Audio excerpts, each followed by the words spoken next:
For the Ravens, they were looking to bounce back after 2021 where they seemed poised to make a run at the AFC North title, but they suffered a string of late season injuries, a lot of bad luck, including to their starting quarterback, Lamar Jackson. They lost their last 6 games all December long.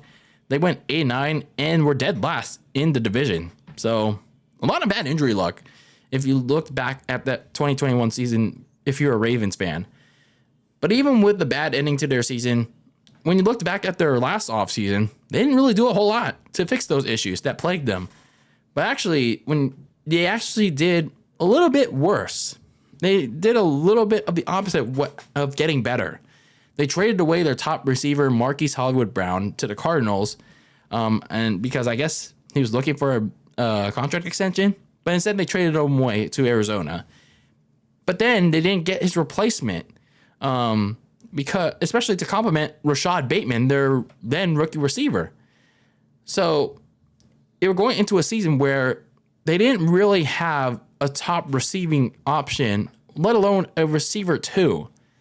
So yeah, they addressed a few parts of the defense, like very few. But the problem was the Ravens left Lamar Jackson, who was going into a contract year, mind you. He was on his 5th-year option, so going into this year's offseason, he was going to be a free agent. Like, until, obviously, we'll talk about it in just a bit. The Ravens were leaving Lamar Jackson with pretty much nothing on offense, except for 2 big pieces. But even then, when you go into this regular season for the Ravens, Jackson played like he had something to prove to get that next big fat contract, throwing on target to his main receivers, Mark Andrews and Rashad Bateman, and getting role players involved too, like Devin Duvernay and running back J.K. Dobbins. And, of course, he used his legs to get first downs, get touchdowns, and make some big plays of his own. So Lamar Jackson was definitely playing like a man out to prove something, getting that big money. But for the Ravens, early on in the season, and this became a troubling trend for them in a few other games late in the season too, they couldn't close out games, especially early in the season, because once they jumped to a big lead, they established their dominance, they got too conservative. And a lot of that had to do with their coach, John Harbaugh, and offensive coordinator, Greg Roman. The play calling, we'll get to that in a bit, was pretty bad, especially like in the middle portion of the season. But yeah, like once they got up to a big lead, they eventually lose it because of how conservative they were, and yeah, they choked a lot. Sure, they resolved that issue to a little degree. Like I said, the play calling was bad. It was a very stagnant offense, which was very reliant on Jackson's rushing ability. And, well, part of that was due to season-ending injuries to receiver Rashad Bateman and Devin Duvernay in Week 8. So, pretty much you had no receivers, like, after that point. So, reliance on Lamar Jackson's rushing ability became even more apparent. And your only reliable target consistently was tight end Mark Andrews. So, yeah, the Ravens couldn't scratch the surface, whether it is before then and after then, with scoring more than 20 points a week. But despite those issues, the Ravens managed to hold onto the AFC North Division lead for most of the season until Lamar Jackson suffered a knee injury in Week 13. So he was injured again. And while it was initially supposed to keep him out a few weeks, but it ended up keeping him out the rest of the season.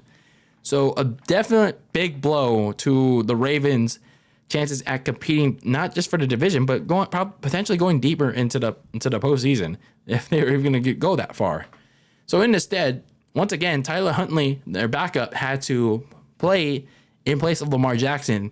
But unlike last year where he had that surprise run of games, Tyler Huntley played worse than the year before, mainly due to the limited supporting cast that he had.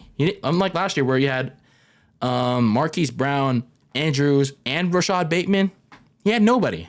He had nobody other than Mark Andrews, and Mark Andrews recovered a good amount of the time this year. And, of course, the play calling issues with Greg Roman, their offensive coordinator. So the Ravens would lose their last 3 or 4 games, and sure, they got a wild card berth, but because of the weird modified playoff format due to the canceled Bills-Bengals game, they had an opportunity to get a home playoff game on a coin flip, despite being a wild card team. But they lost the last game of the season to the Bengals, so that was rendered useless. So they met the Bengals again in an immediate 3 match in the AFC wildcard game, and somehow, some way, they actually managed to keep pace with Cincinnati in that game, especially defensively. And they were almost close to beating them. That was until an ill-fated decision to have Tyler Huntley jump the goal line, and he fumbled it. And Sam Hubbard recovered it for a very long touchdown and changed the game and eventually sent the Ravens home. So, yeah, they recovered from an 8-9 finish in 2021. They ended the season 10-7 this past season and got a playoff berth out of it. It was still a very disappointing season, in my opinion, for Baltimore because they lost Lamar Jackson again due to injury. And the whole offense, whether it was with Jackson or Huntley, it was just very, very middling, completely lacking in firepower. Especially, it was made worse with the injuries to Bateman and Duvernay, and it was just too over-reliant on the rushing ability of whoever was at quarterback. They didn't even try to bother with some of their running backs, like at least balancing it out. With J.K. Dobbins. So, at least for the Ravens, though, they made a first good step right after the season ended by firing Greg Roman, and replacing him at the offensive coordinator position is Todd Monken, who was the offensive coordinator for Georgia Bulldogs team that had just won the national championship at the time. So, for the Ravens, they obviously got a lot of questions to answer this offseason. This offseason that is still ongoing. But of course, the biggest question for Baltimore is, what are they going to do with Lamar Jackson? Because obviously, they already made the big move to place the non-exclusive franchise tag. What does that mean? Well, if it was the exclusive franchise tag, then Lamar Jackson is pretty much tied to them for this amount of money for 1 year. But since they placed the non-exclusive franchise tag, he could talk to other teams, or teams can come to to Jackson and the Ravens and offer him a deal, and see if the Ravens want to match it. And if they don't want to match it, then in return of getting Lamar Jackson, they have to give up 2 first-round picks. Now, we'll see if any team wants to buy it at this point. But at this point, it's like most teams that are quarterback needy settled on their quarterback, like the Raiders, the Commanders, the Falcons. I don't know what other team needs a quarterback at this point, aside from the ones that are already focusing so much on the draft. So at this point, if you're Lamar Jackson, who's kind of representing himself at this point, he doesn't have an agent. Do you take the franchise tag, or do you go back to the negotiating table with Baltimore and try to come up with something long term? I don't know. Either way, neither team is at a good position right now in terms of a long term deal. So some other things that the Ravens have to do this offseason is that, well, if Lamar Jackson doesn't want to play under that non-exclusive franchise tag, they got to find another quarterback option behind Tyler Huntley, because obviously he didn't play that well in 2022. So if they're not gonna get Lamar Jackson back under that franchise tag, might as well get a placeholder option behind Tyler Huntley, and then you have to find 2, if not 3, receiving options opposite Rashad Bateman, because they need a top receiver. Like they have a first round pick to get one, right? Use that pick to go and get a receiving option opposite Bateman, and then use at least a couple of your late round picks to go get more receivers, because whoever's going to be at quarterback definitely needs options, not just Mark Andrews and Rashad Bateman.